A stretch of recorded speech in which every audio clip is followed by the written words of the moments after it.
بسم اللہ الرحمن الرحیم۔ السلام علیکم، میں ہوں آمنہ خان۔ آپ اس وقت موجود ہیں حیات ارتضیٰ ایس اے کے آفیشیل یوٹیوب چینل پر۔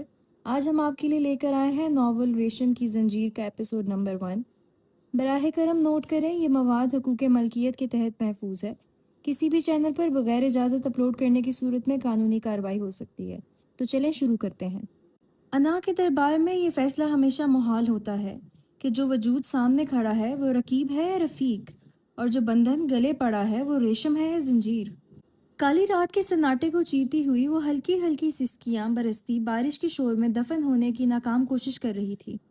2 گھنٹے سے برستی بارش کا زور تھمنے میں ہی نہیں آ رہا تھا۔ کھڑکی کے ٹھنڈے شیشے پر گرتے ہوئے قطرے یوں لکیریں بنا کر بہہ رہے تھے جیسے آسمان آج رات ہونے والی کسی سنگین گناہ کی گواہی دینے پر بضد ہو، اور اپنے آنسوؤں کے سیلاب سے اس گناہ کے داغ دھونے کی کوئی ناکام اور لا حاصل کوشش کر رہا ہو۔ شیشے پر پانی کی وہ لکیریں بنتی تھیں، مٹتی تھیں اور پھر سے ابھرتی تھیں، جیسے وقت بھی آج رات کسی مجرم کی طرح کچھ چھپانے کی سازش میں مصروف ہو، مگر آسمان مصلحت کا یہ سودا کرنے پر کسی صورت راضی نہ تھا۔ کمرہ وسیع تھا، اتنا وسیع کہ اس میں سانسوں کے لیے فراخی تھی، مگر اسے دم گھٹتا محسوس ہو رہا تھا۔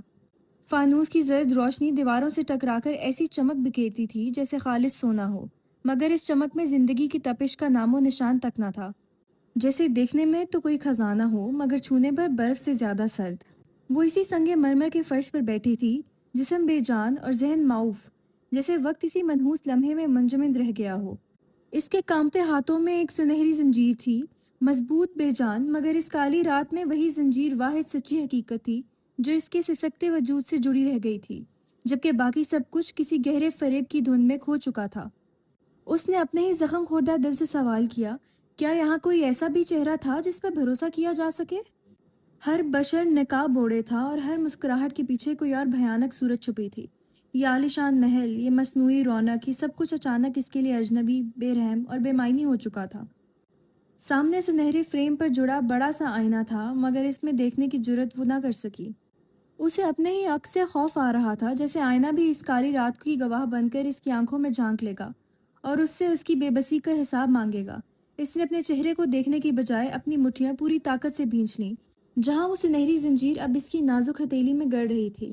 ایک ہلکا سا جسمانی درد ابھرا، مگر یہ درد اس تڑپ کے سامنے کچھ بھی نہیں تھا جو اس کے اندر کہیں دفن ہو چکی تھی۔ اس کے سوکھے ہونٹ لرزے اور جب آواز نکلی تو اتنی ٹوٹی ہوئی تھی جیسے کوئی شیشہ چٹک گیا ہو۔ مجھے ہی کیوں چنا گیا؟ میں نے تو کبھی کسی کا کچھ نہیں بگاڑا تھا۔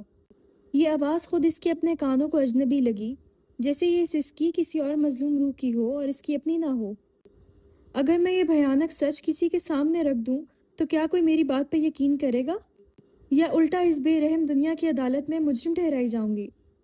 باہر کہیں دور محفل کی مدھم موسیقی بج رہی تھی، جہاں کہکے تھے، برتنوں کی جھنکار تھی اور شاہی پکوان کی خوشبو میں لپٹا زندگی کا ایک مصنوعی شور تھا، جبکہ یہاں اس بند کمرے کے اندھیرے میں ایک معصوم زندگی خاموشی سے ٹوٹ رہی تھی، بغیر کسی آواز کے، بغیر کسی گواہ کے۔ فضا میں عطر کی مہک تھی، عمارت کا روب تھا، مگر اس کے اپنے وجود سے صرف ایک بوجھ اٹھ رہا تھا، ایک ایسا داغ جب عمر بھر کے لیے اس کی روح پر نقش ہو چکا تھا۔ باہر بارش اب بھی برستی رہی اور وہ یہی سوچتی رہی کہ شاید آسمان ہی آج اس کے نصیب پر ہو رہا ہے، کیونکہ اس زمین پر تو کوئی دوسرا اس کے آنسوؤں کا محرم نہ تھا۔ اسی لمحے دروازے پر ہلکی سی آہٹ ہوئی، وہ چونکی اور بجلی کی سی سرعت سے اس نے وہ سنہری زنجیر اپنی مٹھی میں چھپا لی اور خود کو سنبھالنے کی ایک رائیگاں کوشش کی۔ دروازہ آہستہ سے کھلا اور 2 سائے اندر داخل ہوئے، جیسے 2 پرچھائیاں کسی دوسری دنیا سے چلی آئی ہوں۔ آگے بڑھنے والی عورت کا انداز نہایت رکھ رکھاؤ والا تھا۔ وہ عمر رسیدہ تھی، مگر اس کی آنکھوں میں برسوں کے تجربے کی ایک عجیب سی سختی اور غرور تھا۔ وہ سیاہ رنگ کی نفیس ساڑی زیب تن کیے ہوئے تھی اور گلے میں ہیروں کی دمکتی لڑی پہن رکھی تھی، جو یہ ثابت کرنے کے لیے کافی تھی کہ وہ کوئی عام شخصیت نہیں بلکہ اس محل کی حاکم ہے۔ وہ ایسے چل رہی تھی جیسے یہ پوری کائنات اس کی مٹھی میں قید ہو۔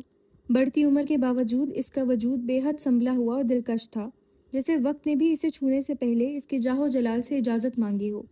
اس کے پیچھے ایک لڑکی اور تھی، عمر میں شاید اس فرش پہ بیٹھی سہمی لڑکی کے برابر، مگر اس کا مزاج بالکل ہی الگ تھا۔ جدید طرز کا بے باک لباس، بکھرے ہوئے کھلے بال اور انداز میں ایک عجیب سی مغرور بے پرواہی تھی۔ اس لڑکی کی نظریں پہلے کمرے میں گھومی اور پھر فرش پر بکھری اس مظلوم پر جا کر یوں ٹھہر گئیں جیسے کسی بے جان اور حقیر چیز کا معائنہ کیا جا رہا ہو۔ کمرے میں ایک بھاری اور سسکتی ہوئی خاموشی چھا گئی، ان دونوں کے چہروں پر نہ تو ہمدردی کی کوئی جھلک تھی، نہ ہی فکر مندی کا کوئی تاثر، صرف ایک سرد اور بے نیاز نگاہ تھی۔ فرش پر بیٹھی وہ لڑکی بالکل بکھری ہوئی تھی، زخمی، اور اپنی مٹھی میں وہ سنہری زنجیر چھپائے ان دونوں چہروں کو دیکھتی رہی۔ اس کی آنکھوں میں اب درد کی جگہ ایک نیا احساس جاگ اٹھا تھا، اور وہ تھا خوف، ایک ایسا جان لیوا خوف جو انہی بے رحم سایوں کا تھا، جو بالکل خاموش اور بے تاثر اس کے سامنے ایک دیوار بن کر کھڑے تھے۔ اس کا دل اب بھی سینے میں زور سے دھڑک رہا تھا، حلق بالکل خشک تھا، مگر پھر بھی اس نے بمشکل اپنے حلق کے کانٹے نگلے، جیسے وہ اپنے تھوک کے ساتھ اس کالی رات کا سارا خوف اپنے اندر اتار رہی ہو۔ اور باہر وہ برستی بارش اسی بے رحمی سے اپنا ماتم کرتی رہی، جیسے آسمان بھی یہ سچ جانتا ہو کہ اس معصوم کے نصیب کی یہ خوفناک رات ابھی ختم نہیں ہوئی۔ کراچی کا نارتھ ناظم آباد کا علاقہ، جہاں زندگی 24 گھنٹے بس بھاگتی دوڑتی تھی، شاہراہوں پر گاڑیوں کا ہجوم، رکشوں کا شور، فٹ پاتھ پر چلتے لوگ، جیسے یہاں ہر کسی کو کہیں نہ کہیں پہنچنے کی جلدی ہو۔ اسی ہنگامہ خیز بستی میں محمد انور صاحب کی رہائش گاہ تھی، ایک 6 منزلہ عمارت، کسی دوسری منزل پر بنا ایک چھوٹا سا فلیٹ، جس کے دروازے پر لگی پیتل کی دھندلی تختی آج بھی محمد انور کا نام سنبھالے ہوئی تھی، گویا وہ اب بھی اپنے بچوں کے محافظ بن کر دہلیز پر کھڑے ہوں۔ انور صاحب کو گزرے برسوں ہو چکے تھے، مگر وہ اب بھی گھر کے ہر کونے میں بستے تھے، ان کی نصیحتیں کسی امانت کی طرح دلوں میں محفوظ تھیں۔ درمیانے طبقے کا یہ فلیٹ سہولیات میں کم مگر یادوں اور خوشبو میں بھرپور تھا۔ دروازے سے اندر قدم رکھتے ہی وہی پرانا چپس کا فرش استقبال کرتا، الٹے ہاتھ پر امی کے جہیز کا لکڑی کا آئینہ، اور اس کے نیچے جوتوں کی کیبنٹ، جہاں گھر میں داخل ہونے سے پہلے جوتے اتارنا امی جان کا اٹل قانون تھا۔ اسی دہلیز سے سیدھا رستہ لیں تو ڈرائنگ روم اور اس کے پار ٹی وی لاؤنج آتا تھا، جہاں سب بہن بھائیوں کے چندے سے خریدی گئی LED ٹی وی سجی تھی۔ لاؤنج میں الٹے ہاتھ پر امی جان کا کمرہ تھا، اور بالکل سامنے وہ کمرہ جو ارسلہ، ابیہا، عمل اور حیا کا مشترکہ تھا۔ اگرچہ ارسلہ کی شادی کے بعد اب یہ تینوں چھوٹی بہنوں کا یہ ٹھکانہ رہ گیا تھا، مگر آج کل پھر سے پرانی یادیں تازہ ہو رہی تھیں، کیونکہ ارسلہ اپنے میکے آئی ہوئی تھی۔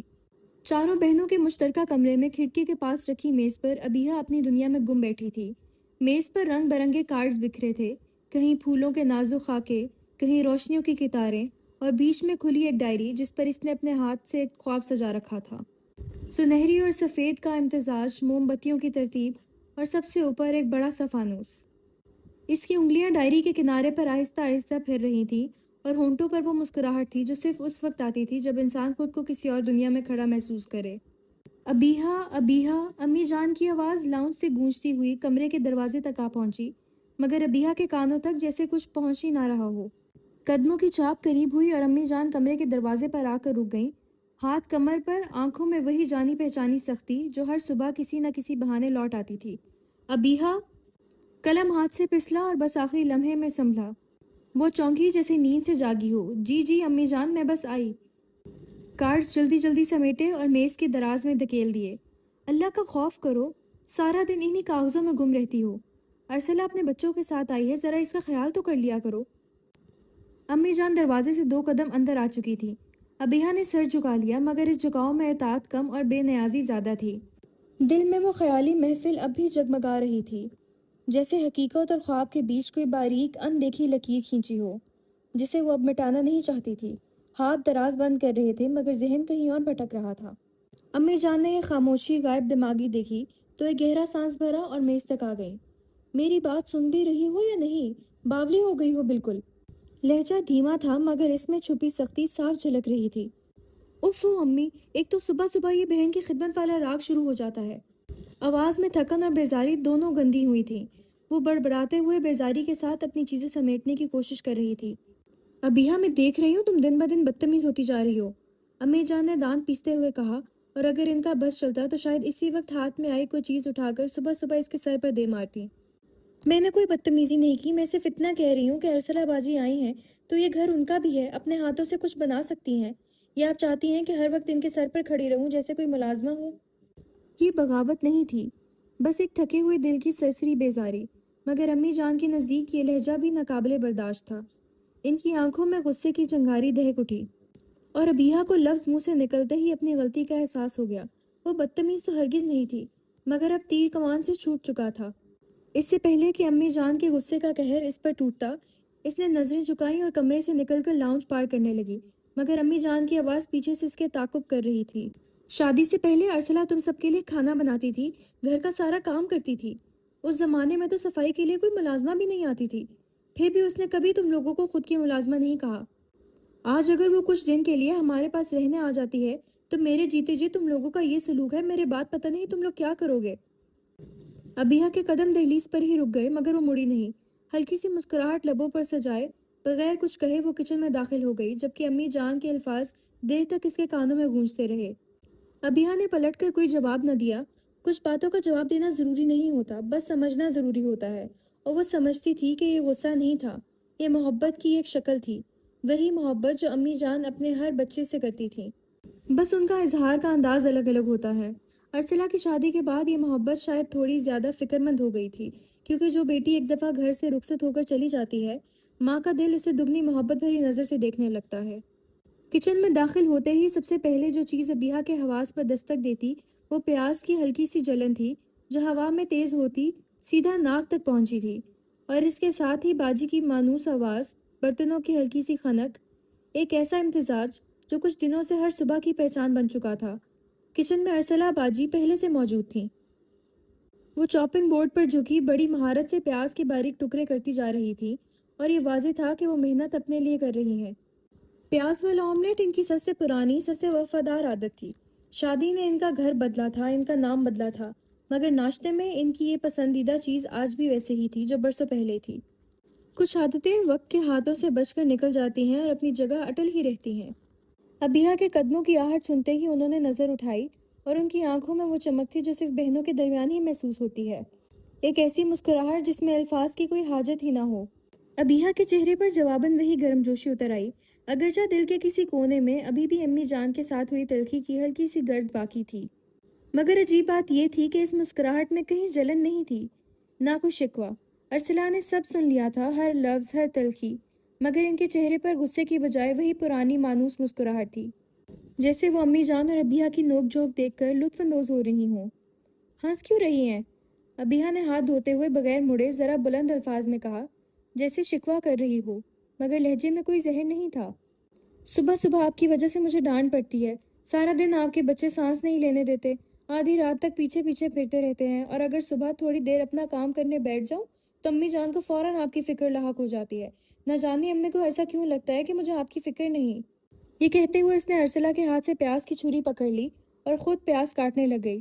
آواز میں شکایت تھی مگر ہاتھ محبت سے چل رہے تھے، جیسے زبان کچھ اور کہہ رہی ہو اور دل کچھ اور۔ ارسلہ دونوں ہاتھ سینے پر باندھے شیلف سے کمر ٹکائے خاموش کھڑی اپنی چھوٹی بہن کو پیار بھری نظروں سے دیکھ رہی تھی، جیسے کسی پرانی مہربان تصویر کو دیکھ رہی ہو۔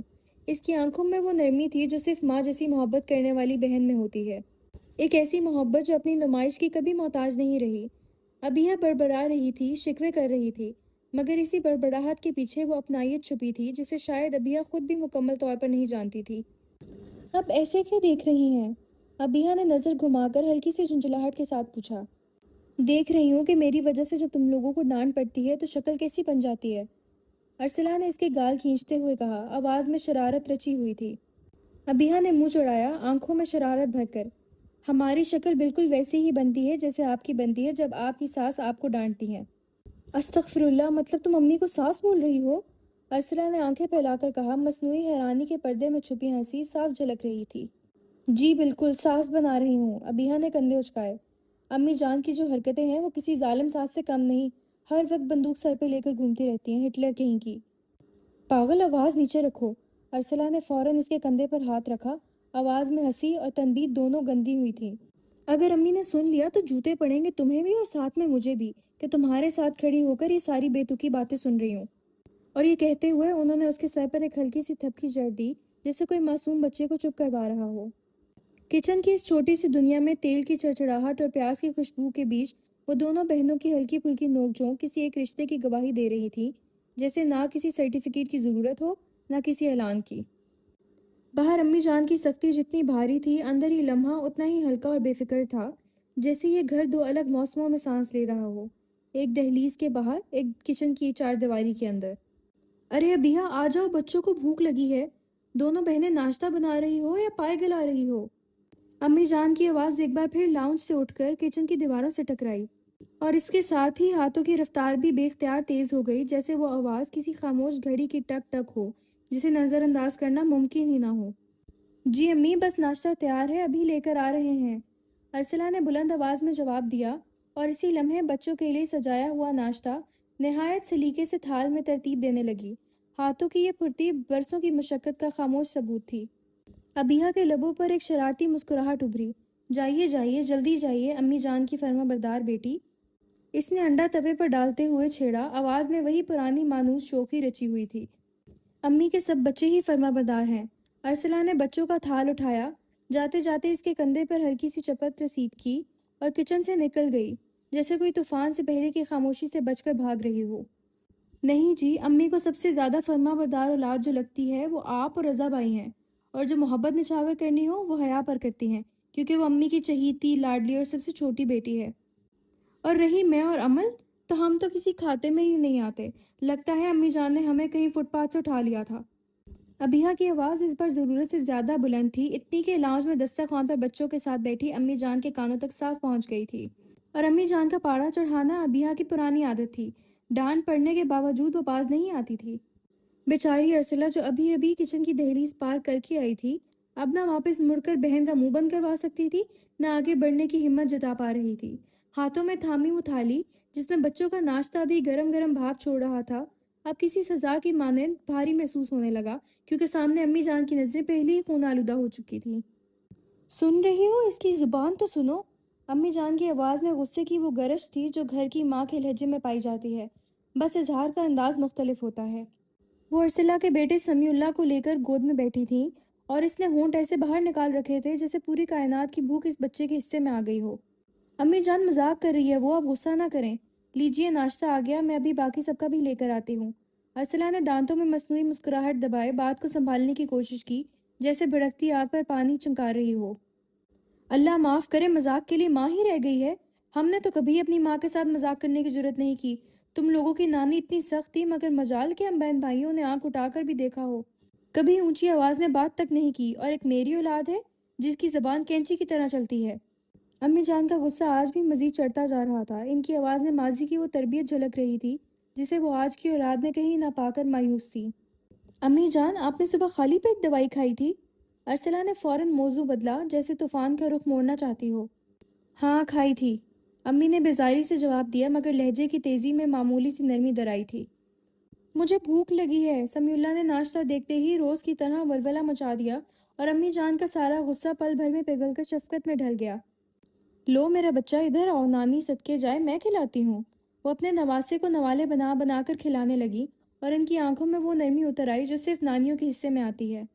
ارسلہ نے دل ہی دل میں شکر ادا کیا کہ امی جان کی توجہ کچھ دیر کے لیے بڑھ گئی، اور الٹے قدموں کچن کی جانب لپکی تاکہ جا کر ابیہا کا کچھ دیر کے لیے منہ بند کروا سکے، کہیں وہ دوبارہ کوئی طوفان نہ کھڑا کر دے۔ ابیہا کی بچی، کیوں اپنی موت کو دعوت دیتی ہو؟ ارسلہ نے کچن کے تپتے ہوئے ماحول میں قدم رکھتے اسے کڑک لہجے میں ٹوکا، جو چولہے کے سامنے کھڑی بڑی بے نیازی سے ناشتہ بنانے میں مصروف تھی، اور توے سے اٹھتا ہوا دھواں جیسے اس کے چہرے کے تاثرات کو چھپا رہا تھا۔ امی جان کے اس کڑوے لہجے کی مجھے اب لت لگ چکی ہے ارسلہ باجی، اس نے حد درجہ لاپرواہی سے کہا، اور انڈا توے سے اٹھا کر پلیٹ میں رکھ دیا، جیسے وہ اپنی ماں کے غصے کو بھی اس انڈے کی طرح فرائی کر کے سائڈ پر رکھ رہی ہو۔ ماں سے بحث کر کے انسان کو صرف گناہ ملتا ہے بیہا، مت الجھا کرو ان سے۔ اور جب میرے خوابوں کے بیچ میں امی جان دشمن بن کے کھڑی ہو گئی ہیں، اس کا کیا کروں باجی؟ کیا خواب دیکھنا بھی کوئی گناہ ہے؟ ابیہا نے شکوہ کیا۔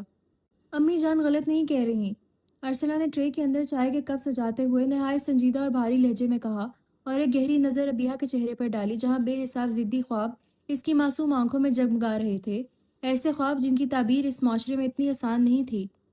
دکھ ہے مجھے اس بات کا کہ اس بھرے گھر میں میرے دل کی بات کو سمجھنے والا کوئی ایک انسان بھی نہیں ہے۔ ابیہا کی سرکش آنکھوں میں نمی اتر آئی تھی، جو اب بند توڑ کر کناروں سے جھلکنے لگی تھی۔ امی سے میں کیا شکوہ کروں باجی، وہ تو پرانی سوچ کی مالک ہے، ان سے کیا گلہ کرنا۔ یہاں تو میرے اپنے سگے بہن بھائی میرے دل کا حال جانتے ہیں، اور میری بات کو سمجھنے کے لیے تیار نہیں۔ ارسلہ باجی نے ایک ٹھنڈی اور گہری سانس لے کر اس روتی ہوئی لڑکی کی جانب دیکھا، جس کے آنسو اس کے خوابوں کی گواہی دے رہے تھے۔ ابیہا، ارے میری جان، نہ تو امی تمہاری دشمن ہے، نہ ہی ہم سب تمہاری جان کے دشمن ہیں۔ ارسلہ نے آگے بڑھ کر اس کے نم چہرے کو اپنے دونوں ہاتھوں کے پیالے میں تھامتے ہوئے حد درجہ نرمی سے کہا،